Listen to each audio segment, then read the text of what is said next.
Assalamualaikum warahmatullahi wabarakatuh. Halo dan sanak kadanya. Kembali lagi bersama kita di podcast IPMM.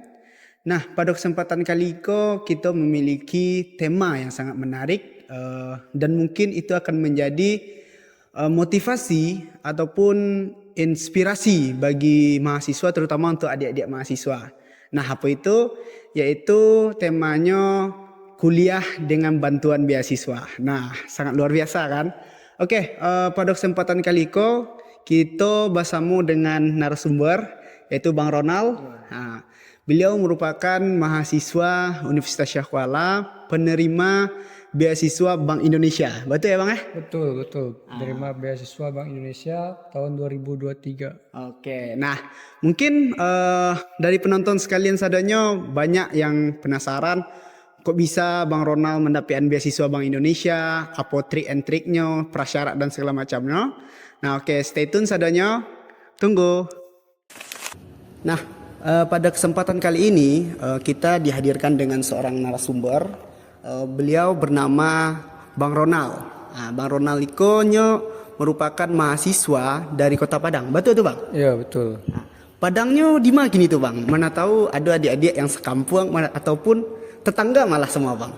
Padangnya di Kota Lalang, tepatnya di Kecamatan Lubuk Kilangan, di dekat Indarung. Oh dekat Indarung. Oke, nice.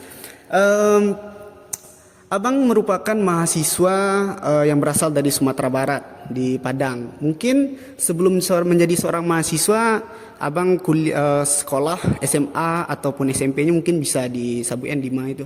Oke. Untuk sekolah dulu, sekolah di Padang Panjang, tepatnya di Madrasah Aliyah Kuliatul Mubalighin Muhammadiyah Padang Panjang, boarding school. Nah, di situ tuh merupakan sekolah yang di bawah naungan Perserikatan Muhammadiyah. Oke. Berarti setelah lanjut itu baru abang kuliah di Banda Aceh kok. Nah, pas fase-fase waktu sekolah dulu bang, ada ndak pengalaman-pengalaman unik mungkin yang abang alami waktu itu sehingga memungkinkan untuk abang datang ke Banda Aceh kita? Untuk pengalaman selama sekolah dulu, mungkin karena dulu di SMA, di sekolah sebelumnya itu ngambil jurusan IPA, tapi waktu kuliah itu ngambil jurusan sosum, lebih ke sosum. Nah, tentunya itu kan lintas jurusan. Nah, tentunya sebagai seorang yang linjur, kita harus lebih mengeksplor diri kita, harus banyak belajar, memahami tentang pengetahuan-pengetahuan yang berkaitan dengan pengetahuan sosial, tentunya yang mana pada hari ini saya mengambil jurusan di Prodi Ilmu Pemerintahan Fakultas Ilmu Sosial dan Politik di Universitas Syah Kuala. Oh, oke. Berarti cukup unik ya Bang ya, yang awalnya saintek berubah menjadi soshum gitu ya. Selain itu, sebelum kita masuk ke universitas, Abang selama di Sumatera Barat, tepatnya itu di Kota Padang, itu kan pasti Padang gitu terkenal dengan kota yang angin ya Bang kan, atau panas gitu kan. Jadi apakah cuaca yang di Kota Padang kok hampir sama kah dengan yang di Ciko kini rasanya? Untuk perbedaan antara Banda Aceh dan Padang itu tidak terlalu jauh berbeda. Soalnya secara geografis Padang itu kan letaknya dekat pantai, sedangkan di Banda Aceh juga dekat pantai juga. Tentunya suhu panas apa itu sama, sama apanya? Oh berarti tidak terlalu signifikan lah ya Bang ya. Oke, baik. Untuk ada pertanyaan terakhir dari awak Bang. Nah, mungkin adik-adik mahasiswa banyak yang penasaran. Bang Ronald kan kuliahnya itu di ilmu pemerintahan. Nah, sementara di waktu SMA ambil saintek. Nyantolnya ke saintek waktu di ilmu pemerintahan kok tuh Bang? Apa kronologinya waktu itu? Oke, untuk kronologinya kan sebelum kita awak ujian UTBK waktunya kan tapeknya kan ada TO UTBK kan. Itu tuh kan ada TO untuk saintek sama sosum. Nah, waktu itu mencoba dua TO tuh try out kan antara saintek dengan sosum. Nah, mana nilai yang paling tinggi tuh? Karena awak realistis lah. Oke, oke. Realistis mana nilai awak yang paling tinggi ketika tryout tuh. Yang itu akan memungkinkan awak untuk melanjutkan di perguruan tinggi. Nah, pada saat itu nilai yang paling tinggi itu adalah nilai sosum. Nah, tentunya waktu UTBK awak ambil jurusan sosum dan alhamdulillah diterima di jurusan ilmu pemerintahan di Universitas Sekolah. Oke. Berarti lebih tepatnya realita atas hasil ujian ya Bang ya. Oke, cukup menarik dan sanak sadanya kilas balik tentang dari Abang Ronald sebelum beliau memasuki jejak kuliah ya, dan kuliah di Universitas Syahkuala. Nah, tadi kita telah mendengar secara bersama alasan Bang Ronald tuh mengambil ilmu pemerintahan yang awalnya tuh saintek tapi nyantolnya di sosum. Mungkin bukan hanya Bang Ronald, bahkan awak pun kayak itu sebenarnya Bang. Dari saintek nyantolnya ke sosum, tapi oke lah, tetap menikmati dan mensyukuri. Oke Bang, kita coba baca cerita tentang dunia kuliah ini. Tadi kan lah ada disinggung seketek dari awak. Apa sih fun fact-nya ataupun alasan lah dulu batu bisa abang kepikiran ke Banda Aceh, padahal kan di Sumatera Barat sendiri ada Andalas, ada pun Universitas Negeri Padang ataupun yang lain-lain lah. Apa kira alasan terbesar lah atau hal yang membuat abang bisa berada di Banda Aceh? Alasan pertama, sebagai seorang laki-laki kan, apalagi dari laki-laki dari orang Minangkabau itu harus merantau. Karena dengan merantau itu awak lebih mandiri dan lebih serius dalam menuntut ilmu tuh. Ketika awak merantau dan dibandingkan dengan awak di rumah, itu cenderung rata-rata orang-orang yang lebih sukses itu orang-orang yang merantau gitu. Berarti alasannya itu alasan boleh dikatakan general ya Bang ya, sebagai seorang laki-laki di Minang gitu, yang kental akan budaya merantaunya. Oke, tadi kan abang bilang itu alasannya itu karena sebagai seorang laki-laki dan juga merantau. Nah, di Batu abang tuh memilih Universitas Syahkuala. Padahal di Banda Aceh ataupun di Aceh lah, bukan hanya Unsiah gitu ataupun USK, ada beberapa univ lain dan bahkan bukan hanya di Banda Aceh gitu. Kenapa milih USK? Tentunya USK ini adalah salah satu kampus jantung hati rakyat Aceh, merupakan kampus yang salah satu terbaik di Pulau Sumatera. Berarti alasannya itu lebih tetap ada unsur-unsur akademisnya ya Bang ya. Oke. Pertanyaan selanjutnya Bang, di dunia kuliah kok abang ada merasa hal yang unik enggak? Dari sebelumnya kan abang kita dari Sumatera Barat, habis itu datang ke Aceh, terutama di Banda Aceh. Apa hal-hal unik yang abang rasakan? Apakah itu budaya dari mereka, makanan mereka, atau apa itu? Kalau hal unik yang dirasakan selama kuliah di Banda Aceh itu ya tentunya tidak berbeda jauh juga dengan di Sumatera Barat, khususnya di Padang. Dalam segi keagamaan, kalau di Banda Aceh ini lebih ketat lah. Dan di Aceh ini juga ada kanun ataupun syariat Islamnya yang mana mengatur tentang tata kehidupan masyarakat yang berbasis keislaman. Oke. Berarti dengan adanya kultur budaya dan agama menjadi penarik tersendiri ya Bang ya. Oke. Berbicara perihal tentang kultur dan budaya, mungkin banyak nih Bang, masyarakat di luar Aceh terutama ataupun kita yang berada di Sumatera Barat itu bahkan pernah mengatakan janganlah ke Aceh ke kuliahnya, janganlah ke Aceh sekolahnya. Itu ada yang bilang karena alasannya jauh, ada yang bilang karena histori belakang, karena ada Aceh dengan pengalamannya baik itu yang tsunami dan segala macam. Nah untuk penonton kita Bang, mungkin ada yang bisa Bang sampaikan hal untuk bisa kuliah ataupun datang ke Aceh atau Banda Aceh khususnya gitu. Oke. Hal pertanyaan yang ditanyakan oleh Faisal tadi tentunya rata-rata ya.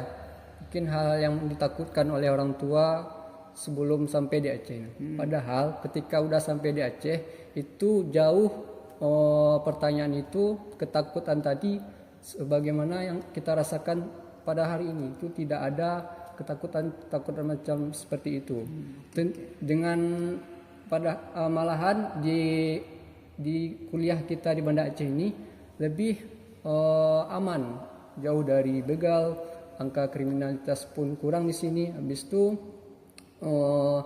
dimanapun tempat ada masjid. Habis itu di sini juga masyarakatnya pun ramah, makanannya pun tidak jauh berbeda dengan di Sumatera Barat. Makanan ada kuah belango ya, kalau di Aceh kuah belango. Habis itu makanan-makanan yang kaya akan rempah-rempah Aceh dan Sumatera Barat itu hampir sama lah dalam segi kulinernya. Berarti alasan terbesarnya mungkin untuk kenapa kita datanglah ke Banda Aceh ini, Aceh ataupun Banda Aceh lah, karena ada kemiripan dengan Sumatera Barat sendiri, terutama sebagai kampung halaman kita, sanak saudara. Nah oke Bang, melanjuti pertanyaan-pertanyaan yang di awal tadi, Abang kini kan kuliah di Universitas Syahwala, jurusannya itu ilmu pemerintahan. Selama kuliah mungkin pernah ada enggak Bang pengalaman baik itu di bidang organisasi ataupun kayak himpunan, UKM dan lain-lain yang pernah Abang ikutin enggak? Nah, mungkin bisa Abang share ke penonton kita dan mana tahu ada minat untuk mereka bisa join dengan himpunan ataupun ke organisasi yang sama dengan Abang itu. Oke. Kalau untuk sebelumnya, kalau saya tuh waktu sekolah itu udah aktif dalam kegiatan literasi. Itu tergabung dalam grup literasi di Sumatera Barat. Di situ tuh ada penulis-penulis yang berasal di Sumatera Barat seperti Bapak Muhammad Subuhan merupakan salah satu penulis buku Rinai Kabut Singgalang. Nah, kalau selama berkuliah di sini juga aktif di Ikatan Pelajar Mahasiswa Minang atau Pagayuban yang ada di Aceh ini. Pagayuban yang menaungi mahasiswa-mahasiswa perantau yang berasal dari Minangkabau. Oke. Berarti di Banda Aceh kok ada IPMM-nya ya? Ada. Oke. Nah, mungkin bisa Bang ceritakan banyak seketiknya IPMM kok apa saja sih yang kegiatan-kegiatan ataupun pengalaman Abang lah di dalam IPMM kok dari awal mungkin sampai saat kini kita. Oke. Untuk IPMM sendiri ya, awalnya mungkin kita nggak tahu. Kita awal datang sendiri dari Sumatera Barat, waktu datang dari Aceh ini nggak ada teman, nggak ada kerabat sana pun nggak ada di sini. Nah, ketika kita bergabung dengan IPMM ini, kita menemukan banyak teman-teman. Oh, banyak juga ternyata yang dari daerah sama kita. Ada yang dari Padang, ada yang dari Bukit Tinggi, Batu Sangkar, dan daerah lain yang ada di Sumatera Barat. Nah, di IPMM ini kita juga melatih diri kita untuk melatih organisasi, bagaimana kita bisa berorganisasi, habis itu membangun relasi dengan baik, juga akan bisa kita dapatkan di pagayuban IPMM ini. Oke, berarti selama Abang telah bergabung dengan IPMM Aceh, itu fun fact terbesar yang Abang rasakan berarti berjumpa dengan sanak saudara yang padahal notabene itu tidak ada kita tahu sebelumnya ya kan Bang ya. Oke. Baik, lanjut Bang dalam perihal sesuai tema kita tadi mulai masuk. Abang kan kuliah di Universitas Syahwala dan alhamdulillah penerima beasiswa Bank Indonesia. Itu mungkin Abang bisa enggak membagi ataupun menceritakan apa sih beasiswa Bank Indonesia kok dan apa sih kelebihannya dibandingkan beasiswa-beasiswa lain, Bang?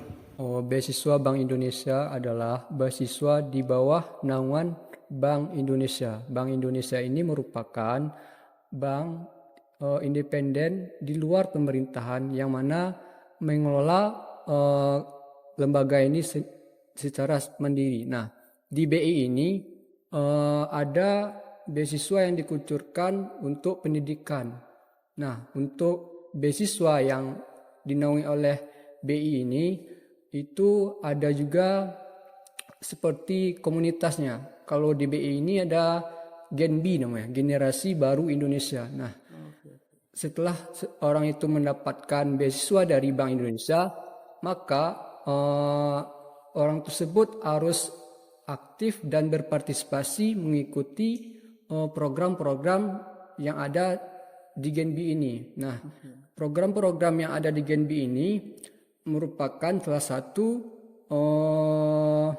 untuk mensosialisasikan ke bank sentralan, ke masyarakat ataupun ke teman-teman yang belum tahu tentang Bank Indonesia. Oh, berarti cukup unik ya Bang ya, perihal tentang beasiswa Bank Indonesia. Nah, berbicara tentang beasiswa Bank Indonesia kok Bang, mungkin Abang bisa menyampaikan dari Mas ya, Abang dapet infonya, batu bisa Abang nyantol gitu ke beasiswa Iko. Mungkin bisa Abang sampaikan? Kalau untuk informasinya itu kan, apalagi untuk saat ini zaman digital, tidak terlalu mudah, tidak terlalu susah kita mendapatkan informasi. Ada media sosial. Media sosial kalau mendapatkan informasi media sosial, informasi beasiswa ini bisa di Instagram beasiswa Bank Indonesia. Habis itu kalau di kampus ada di Instagram kemahasiswaan USK. Habis itu kalau di website ataupun di website kampus itu bisa kita akses kemahasiswaan. Itu ada seputar informasi-informasi beasiswa. Tidak hanya beasiswa Bank Indonesia ada di sana, tapi beasiswa lain seperti KSE, habis itu beasiswa dari Jarum, beasiswa dari BSI, dan lain sebagainya. Oke, berarti cukup mudah ya Bang ya untuk menemukan informasi tentang beasiswa kok. Nah, jadi Dun sana jam takui untuk perihal beasiswa Iko banyak informasi yang bisa diperoleh baik itu dari media online ataupun media-media yang lainnya. Nah, Bang, untuk dalam beasiswa Bank Indonesia Iko sendiri itu kan ada menjadi keunikan tersendiri lah dari beasiswa Iko dibandingkan beasiswa-beasiswa lain. Nah, apa sih yang Abang rasakan sebagai keunikan dari beasiswa Bank Indonesia Iko dulu? Oke, keunikan yang didapatkan sebagai penerima beasiswa Bank Indonesia itu yang sudah dijelaskan tadi, kita tergabung dengan komunitas positif yaitu Genbi, Generasi Baru Indonesia, yang mana di komunitas ini kita tidak hanya belajar di kampus, tapi kita aktif berorganisasi baik dalam bidang kewirausahaan, kemasyarakatan, habis itu Pupdok, habis itu media-media yang lain itu kita pelajari ketika kita tergabung dari Generasi Baru Indonesia ataupun komunitas beasiswa Bank Indonesia. Oke, baik. Nah, oke. Tadi awak lah membahas dan mengulik tentang keunikan Abang dari penerima beasiswa Bank Indonesia. Dan mungkin banyak dari penonton kita kok ingin mengetahui apa saja sih prasyarat ataupun syarat-syarat yang harus dipenuhi sebagai penerima ataupun untuk bisa lolos lah di beasiswa Bank Indonesia kok. Mungkin bisa Abang men-spill step-stepnya? Oke, untuk persyaratannya, yang pertama itu harus mengikuti 2 seleksi. Pertama, seleksi yang dilakukan oleh kampus, kedua oleh seleksi yang dilakukan oleh BI itu sendiri. Nah, kalau untuk di kampus, persyaratan yang diperlukan yang pertama itu adalah IPK itu minimal 3. Yang kedua, semester 3. Habis itu tidak pernah menerima beasiswa ataupun tidak terikat dengan beasiswa lain dalam waktu bersamaan. Selanjutnya, untuk persyaratannya itu ada membuat surat, misalnya kalau keluarga berasal dari keluarga kurang mampu, bisa diurus. Di situ kan ketika berkas itu udah dinyatakan lulus, maka kita lanjut ke tahap kedua, yaitu seleksi yang dilakukan oleh beasiswa Bank Indonesia. Nah, seleksi yang dilakukan di beasiswa Bank Indonesia ini wawancara, itu kita harus menyiapkan juga berkas-berkas yang telah ditentukan, seperti harus membuat CV, habis itu CV tentang riwayat hidup kita, apa kelebihan kita, hobi kita. Yang kedua itu harus membuat esai yang berkaitan dengan yang ditentukan oleh BI itu sendiri. Biasanya tiap tahun tema itu berubah. Nah, Kalau untuk wawancara itu biasanya yang ditanya itu apa yang sesuai dengan CV, habis itu sesuai dengan esai yang kita buat tadi. Oke. Berarti dalam syaratnya itu hampir sama lah dengan beasiswa-beasiswa lain ya Bang ya. Juga Bang dalam beasiswa Bank Indonesia kok itu kan tadi Abang sampaikan ada wawancaranya, ada pun tahap pemberkasannya. Nah, mungkin yang kadang bagi adik-adik ataupun penonton kita tuh mereka tuh takut pas waktu wawancara. Mungkin bisa Bang nyampaikan ada ndak trik and trik pas waktu wawancara ataupun cara yang lain lah, simpelnya itu untuk ndak ada kegrogian gitu pas waktu wawancara itu. Bisa Bang sampaikan? Oke. Untuk supaya tidak grogi saat wawancara, tentunya kita harus mempersiapkan diri kita dengan sebaik mungkin. Nah, bagaimana mempersiapkan diri kita dengan sebaik mungkin? Tentunya kita harus memahami ataupun materi-materi wawancara tersebut seperti apa itu BI, sejarah BI, habis itu apa Gen B itu sendiri ataupun kelebihan-kelebihan kita yang menonjol untuk menarik perhatian orang yang mewawancarai kita. Berarti lebih tepatnya tuh bahas supaya lebih berbeda lah dengan orang lain ya Bang ya. Untuk yang terakhir nih Bang, dalam beasiswa Bank Indonesia kok tadi kan ada Bang sebutkan dalam untuk mendapian administrasinya itu dan lain-lain segala macam. Mungkin bisa enggak Abang menyampaikan motivasi lah kepada penonton ataupun adik-adik kita yang mana tahu bakal menjadi penerus dari Bang Ronald untuk penerima beasiswa Bank Indonesia. Oke, untuk motivasinya itu kan semangat, kalau kita ada keinginan pasti ada jalan. Nah, kalau kita ada keinginan pasti ada jalan, tentunya kita harus berupaya dengan sebaik mungkin mengeksplor, jangan hanya duduk diam di rumah, tetapi kita harus bergerak mencari tahu informasi-informasi yang ada di luar. Kalau kita hanya diam itu tidak akan kita dapatkan informasi-informasi tersebut. Maka kita harus giat untuk mencari, mendalami informasi tersebut. Baik, jadi itulah sana sesi kita dengan narasumber. Jadi untuk mendapatkan beasiswa baik itu Bank Indonesia ataupun beasiswa lain, mungkin kita tuh jangan hanya banyak berdiam diri lah, jangan lebih nolep, lebih terbuka dengan informasi baik itu dari media online ataupun dari media-media lainnya. Baik, terima kasih Bang Ronald untuk kesempatannya dan semoga informasi yang disampaikan sangat bermanfaat dan bisa menjadi motivasi tentunya untuk adik-adik dan kawan-kawan mahasiswa. Terima kasih semuanya. Sampai jumpa di lain waktu dan insya Allah bakal ada kesempatan-kesempatan lain dengan topik dan pembahasan yang lebih menarik tentunya. Assalamualaikum warahmatullahi wabarakatuh.